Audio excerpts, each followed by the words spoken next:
Assalamualaikum warahmatullahi wabarakatuh. Waalaikumsalam warahmatullahi wabarakatuh. Ngobrol surga, cuap, insya Allah masuk surga. Pemirsa sekalian, untuk kedua kalinya ini kami hadirkan juga seorang penulis sekaligus sebagai sekretaris umum DPP Ikatan Penulis Muslim Indonesia. Beliau juga adalah founder dari Posko Yatim dan juga sebagai pengurus dari Ikatan Dai Muda Indonesia. Siapa dia? Adalah Ustadz Saripudin Liwang. Baik sekalian, di dalam tulisannya beliau menulis jika aku menjadi wali kota Makassar, berupaya menjadikan kota Makassar ini sebagai kota rahmatan lil alamin. Nah, ini yang menarik, Pak. Jadi para pemirsa, kita langsung kepada narasumber kita. Kira-kira seperti apa, Pak Ustadz, yang kota rahmatan lil alamin seperti ini, Pak? Baik, assalamualaikum warahmatullahi wabarakatuh.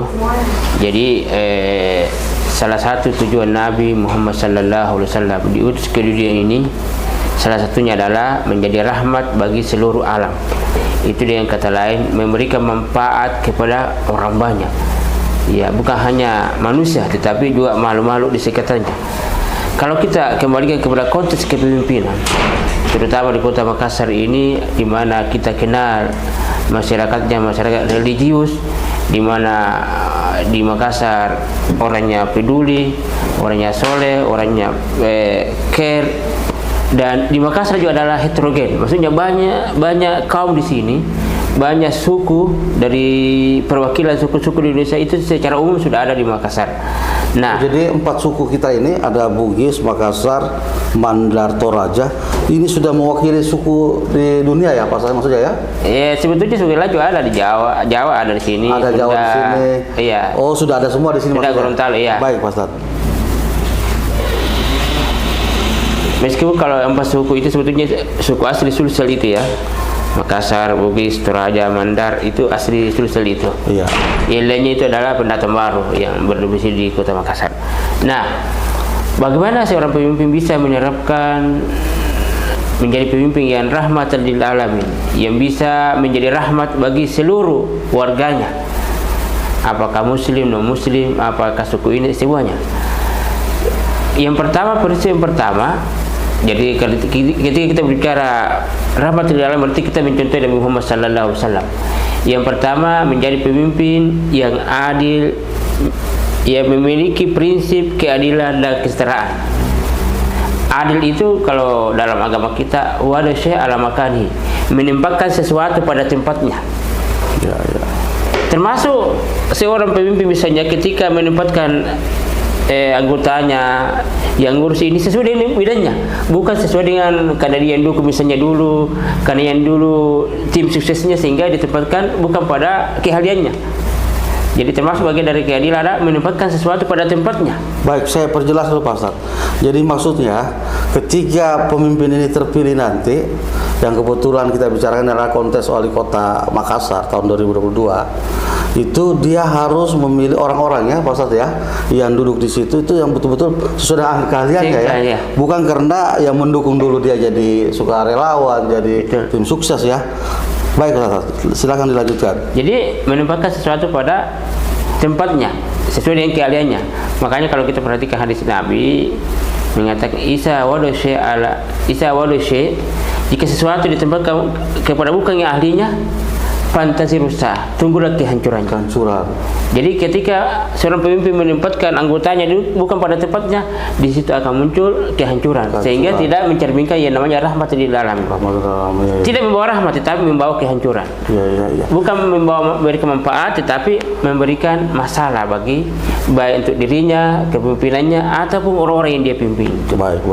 Jadi ini sebagai gambaran juga, Pak Ustadz ya, bukan cuma skala kecil di kota Makassar saja, Tapi mungkin menjadi gambaran negara kita ya Pak Ustadz. Ya, betul. Ketika seorang presiden terpilih, janganlah pilih orang-orang, memaksakan memilih orang-orangnya yang notabene-nya balas jasa, Ya. pernah menjadi relawan, bisa pernah menjadi tim sukses, itu serta-merta diangkat jadi menteri, jadi apa, Betul, padahal tidak punya keahlian Pak Ustadz ya. Betul. Ini maksudnya ya.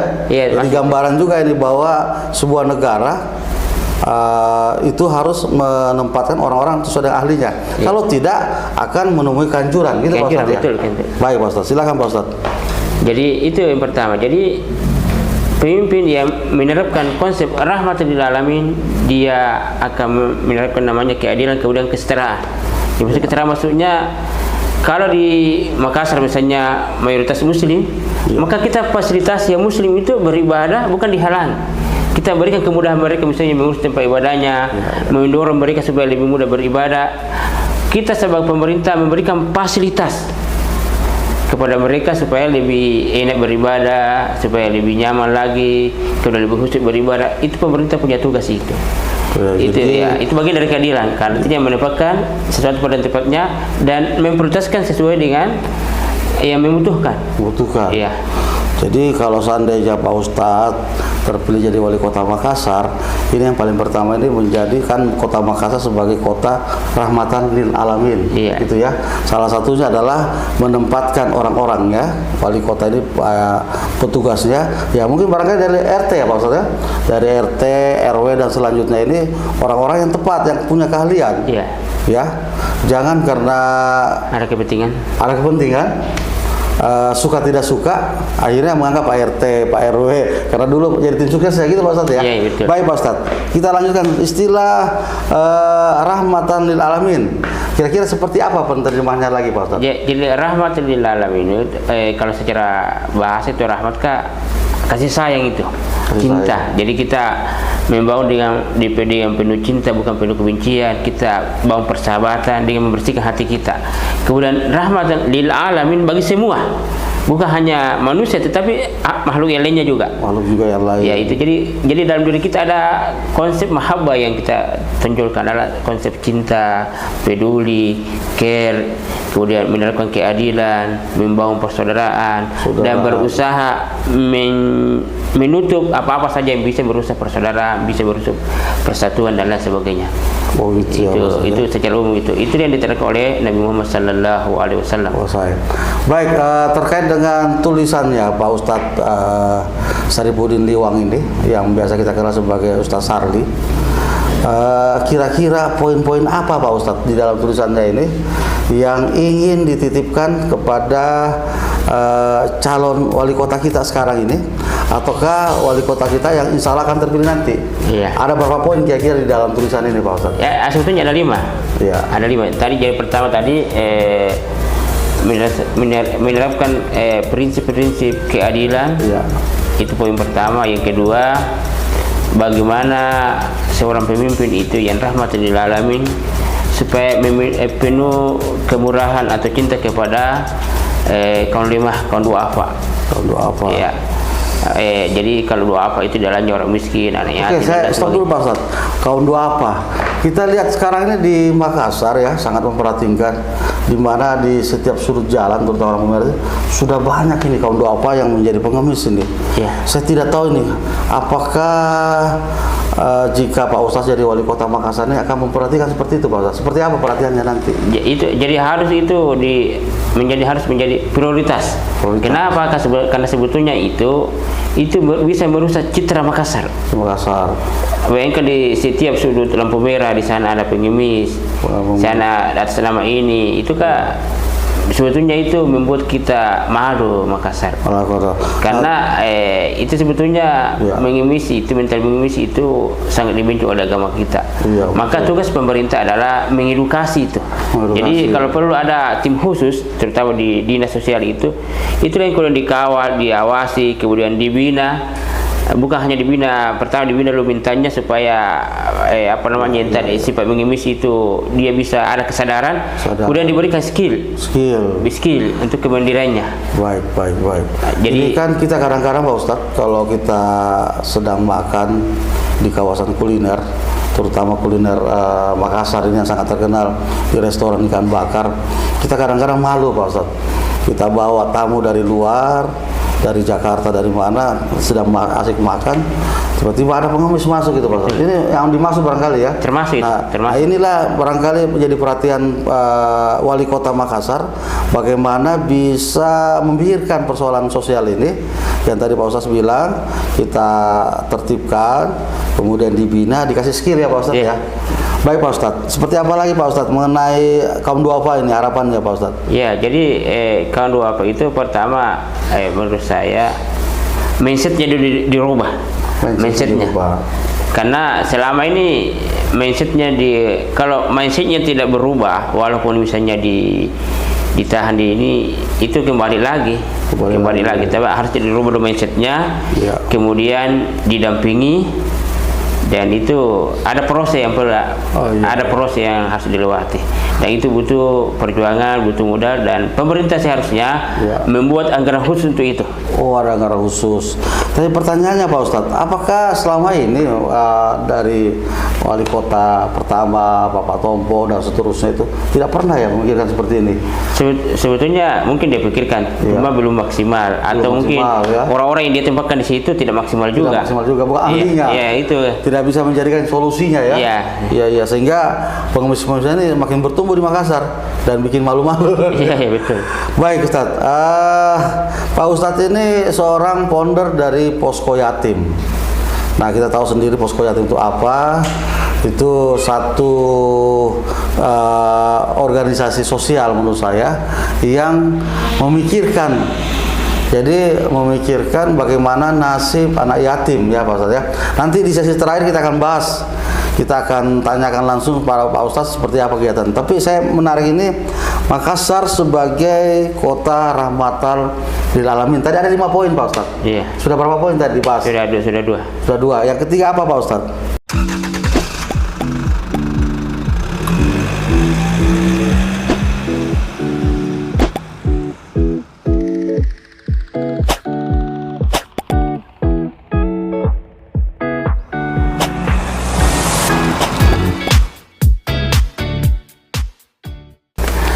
Tadi Pak Ustadz menyebutkan bahwa ada 5 poin di dalam pembahasan tulisan jika aku menjadi wali kota, bagaimana kota Makassar ini menjadi kota rahmatan lil alamin. Tadi sudah ada 2 yang disebutkan. Mungkin Pak Ustadz bisa melanjutkan poin ketiga dan selanjutnya. Iya. Jadi termasuk dalam menerapkan konsep rahmatan lil alamin bagi seorang pemimpin, poin ketiga adalah bagaimana seorang pemimpin itu membangun kemajuan untuk semua kelompok, untuk semua kalangan. Jadi tanpa kecuali Pak Ustadz. Tanpa pilih-pilih kasih ya. Itu artinya memberikan manfaat. Memberikan manfaat. Ya. Artinya tentu manfaatnya di sini tergantung itu ada anunya, skalanya. Jadi ada sebagaimana tadi saya katakan bahwa adil itu menempatkan pada tempatnya. Kalau dia mayoritas, ya tidak mungkin sama dengan yang minoritas. Ya. Itu harus dibedakan. Keadilannya seperti itu Pak ya. Jadi kalau di Makassar ini mayoritas adalah Islam. Ya tentu mendapat prioritas seperti itu. Betul. 90% perhatian kan. Agama lain sekian persen, ya itulah keadilan. Jadi bukan dipukul rata. Keadilan ini bukan berarti 10 dan seperti itu.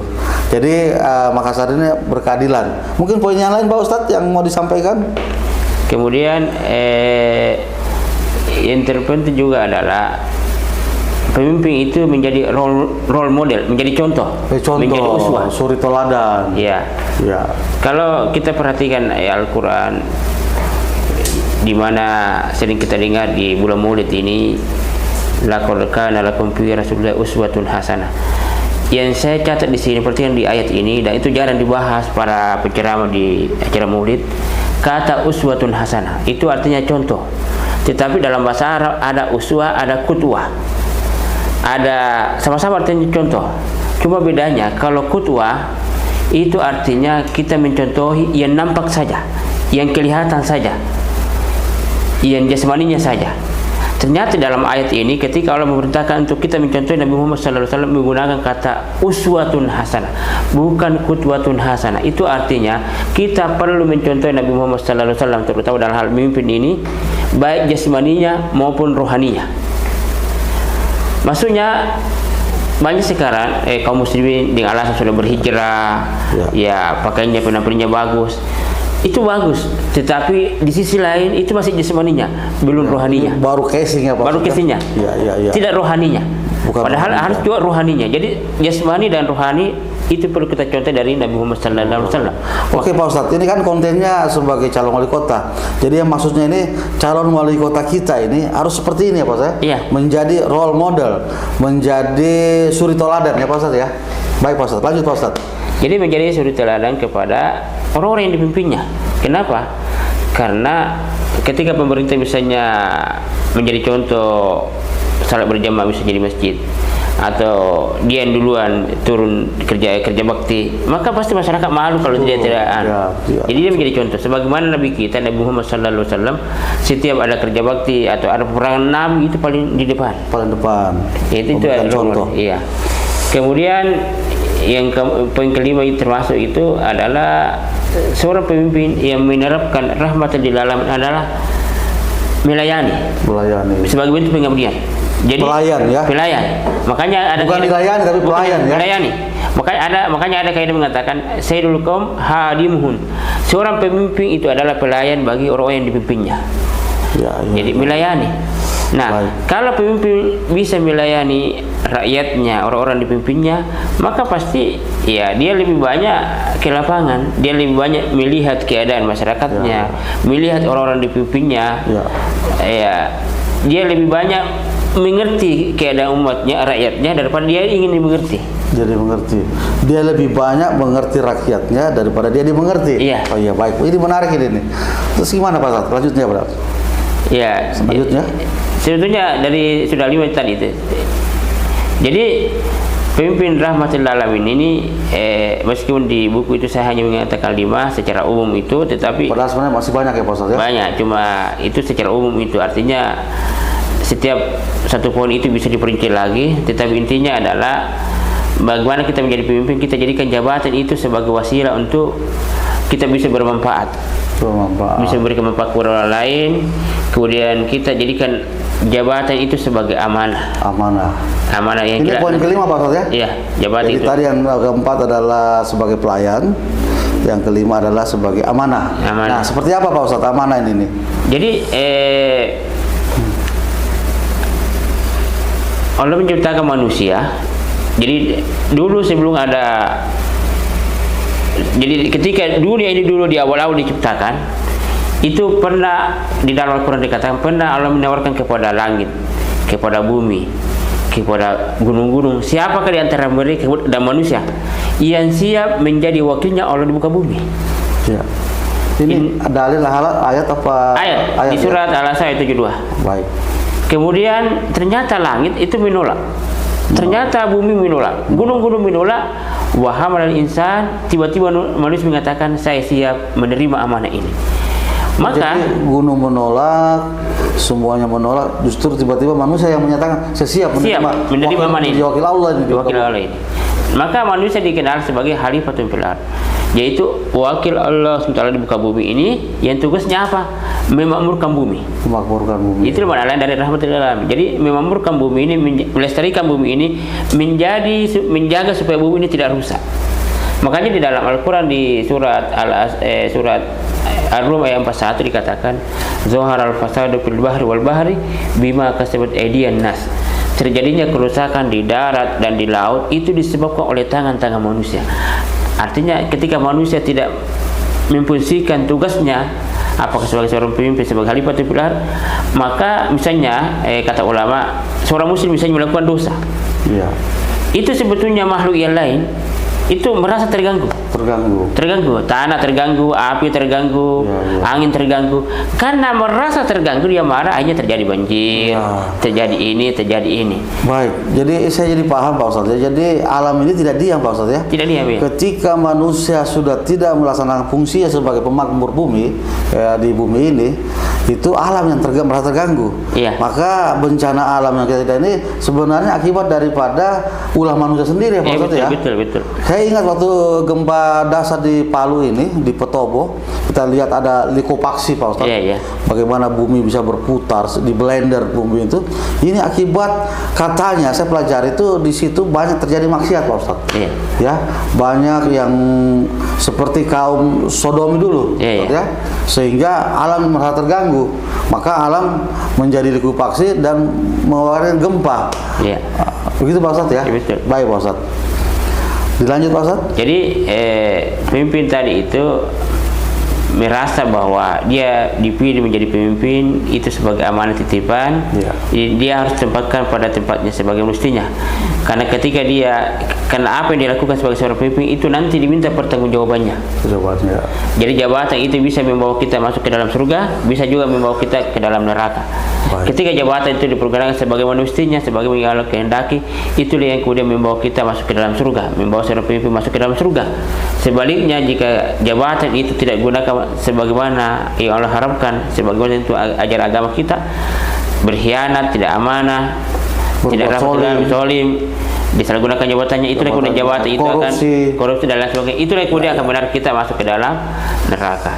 Baik, ini sangat jelas sekali Pak Ustadz ya. Ada 5 poin tapi sangat menarik, menjadikan Makassar menjadi kota rahmatan lil alamin. Tapi tentunya tergantung peranan pemimpinnya Pak Ustadz ya. Kalau pemimpinnya amanah, insya Allah akan tercipta seperti itu. Baik, pemirsa, inilah perlunya adanya saya buat channel Ngobrol Surga. Karena apapun yang diobrolin ini semuanya insya Allah berbau surga. Tidak ada fitnah, tidak ada hoax, ya, tidak ada yang ghibah, tidak ada, insya Allah di channel ini. Tapi temanya, jika aku menjadi wali kota Makassar, ini saya sengaja mengangkat tema ini karena seperti tadi yang disampaikan oleh Ustaz Saripudin Liwang, ternyata menjadi pemimpin, terutama pemimpin di kota Makassar ini tidak asal-asalan, tidak sembarangan, ternyata punya amanah tersendiri. Ketika kita mau lihat kebaikannya, tentu kembali kepada kebaikannya. Sehingga ketika kita melihat pemimpin sebagai amanah, dia akan betul-betul melaksanakan amanah dengan baik. Ya, tidak korupsi, tidak mensolimi dan lain-lain. Baik, sesi terakhir ini saya akan mengajak ngobrol Pak Ustaz Sarli ini mengenai kegiatannya beliau. Nah, saya kenal beliau sebagai founder ya dan lain banyak organisasi, tapi yang paling menjadi fokus kita perhatikannya, beliau mengasuh secara khusus anak-anak yatim ya dengan cara unik. Kalau kita mendengar anak yatim ini tentu kita akan mendengar panti asuhan, tapi beliau tidak seperti itu. Nah, seperti apa Pak Ustadz dari motivasinya Pak Ustadz membangun posko yatim ini dan seperti apa kegiatannya? Mari kita dengar sendiri dari beliau. Iya, baik. Pertama dulu, saya sebetulnya ada cita-cita, ada keinginan bagaimana saya bisa masuk ke dalam surga bersama Nabi Muhammad SAW. Amin. Cita-cita. Kemudian dari cita-cita itu kita membuatkan bagaimana langkahnya, bagaimana caranya. Nah, kemudian ada hadis Nabi, ana wa qabl yatim hakaza fil jannah. Saya dan orang-orang yang peduli kepada anak yatim itu kata Nabi bersama saya sedekat 2 jari seperti ini. Artinya Nabi Muhammad dan orang yang peduli kepada anak yatim itu yang kemudian akan bersama dengan Nabi dalam surga sedekat 2 jari ini. Dari itulah kemudian menjadi motivasi bagi saya bagaimana kita peduli kepada anak yatim, kemudian mengajak siapa saja mau peduli, yang mau berdonasi, yang mau bantu. Itu yang kemudian kami membuat pimpinan anak yatim melalui posko yatim. Dan berdasarkan pengalaman kami, banyak paradigma masyarakat yang tidak tepat. Contoh misalnya begini, ketika mau membantu anak yatim ke panti asuhan, di panti asuhan itu hanya 5-10% anak yatim. Ilahnya itu ya duafa, ilahnya tidak jelas orang tuanya, tidak jelas, atau keluarga dari yang punya panti asuhan itu. Ternyata banyak anak yatim itu masih ada di rumahnya sama keluarganya. Kenapa? Alasannya logis itu. Kenapa banyak anak yatim tidak mau masuk panti asuhan? Karena ketika bapaknya meninggal, itu masih ada ibunya, tidak mau berpisah dengan anaknya. Atau kalau ibunya sudah tidak ada, masih ada tantenya, masih ada neneknya, Keluarganya ya. keluarganya tidak mau itu berpisah. Tidak mau berpisah. Ya, jadi artinya apa? Anak yatim itu ada sama keluarganya. Iya. Bagaimana? Kenapa ada anak yatim di panti asuhan? Itu ada dua faktor. Pertama, hasil pengamatan saya, itu anak yatim yang dari jauh, misalnya korban Palu kemarin, itu Kak dikirim ke sini masuk panti asuhan. Ada. Atau anak yatim keluarganya yang punya panti asuhan. Nah itu berdasarkan pengamatan saya. Ternyata di sekeliling kita itu banyak anak yatim, kita tidak tahu. Nah, berdasarkan pengalaman itu, kemudian kami dari Posko Yatim, selain memperhatikan panti asuhan, kita juga memperhatikan anak yatim di luar panti asuhan. Kemudian kami di Posko Yatim membuat ada tempat mengajinya, TPQ. Di Makassar itu ada, sudah masih jalan dari 8 tahun yang lalu, itu kurang lebih 8 titik. Di mana di situ anak yatim mengaji, belajar agama, dibimbing oleh guru mengaji. Kemudian guru mengaji itu yang kami carikan upahnya bagaimana supaya bisa berjalan itu yang kami perjuangkan di Posko Yatim. Jadi dulu semangat teman-teman, ada relawan dulu, tapi karena banyak kesibukan sudah berkurang relawannya. Tetapi itu tidak mengurangi sama kami. Jadi kami sebetulnya punya harapan, punya cita-cita anak yatim ini nanti bisa mandiri. Tapi itu butuh proses bisa mandiri. Dan ada juga yang perlu kita luruskan di masyarakat, yang namanya anak yatim itu, saya sudah kaji berdasarkan hadis Nabi, berdasarkan Al-Quran, itu anak yatim batasannya sampai balik. Karena di masyarakat ada Jadi sudah kaget, setelah balik bukan lagi yatim. Jadi walaupun dia belum mandiri Pak Ustaz. Walaupun dia belum mandiri, tapi jadi kalau anak yatim sampai balik, setelah balik walaupun dia belum mandiri, itu masuk kategori duafa, bukan lagi yatim. Bukan anak yatim. Iya. Nah ini pemirsa, ini ada pemahaman baru nih Pak pemirsa ya. Jadi yang dimaksud dengan anak yatim ini adalah sampai dia akhir balik. Nah setelah dia akhir balik tapi dia masih belum mampu, itu masuk golongan duafa, bukan anak yatim. Baik, saya menangkap tadi pembicaranya Pak Ustaz Sardi ini yang menarik, bahwa bahkan tidak ada yang melakukan kayaknya nih. Kenapa saya baru paham kenapa disebut sebagai posko yatim? Karena bukan panti asuhan, ya, berposko gitu. Beliau sengaja memperhatikan anak-anak yatim yang ada di masyarakat, tidak mau masuk di panti asuhan. Nah itulah dijemput. Jadi gerakannya posko yatim rupanya ini menjemput bola, ya pemirsa ya, bukan membuatkan rumah singgah, panti asuhan kemudian ditampung di situ. Tapi beliau melakukan gerakan menjemput bola, mendatangi di mana ada anak yatim yang ada di masyarakat yang sama keluarga, tapi masih kategori anak yatim yang harus disantuni. Nah itu Pak Ustadz. Baik Pak Ustadz, mudah-mudahan perbicaraan kita ini sangat menarik dan bisa kita berlanjut lagi ke depan.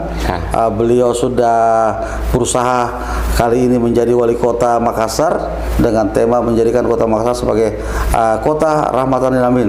Kita akhiri bincang-bincang ini, ngobrol surga, cuap, insya Allah masuk surga. Wassalamualaikum warahmatullahi wabarakatuh. Waalaikumsalam warahmatullahi wabarakatuh.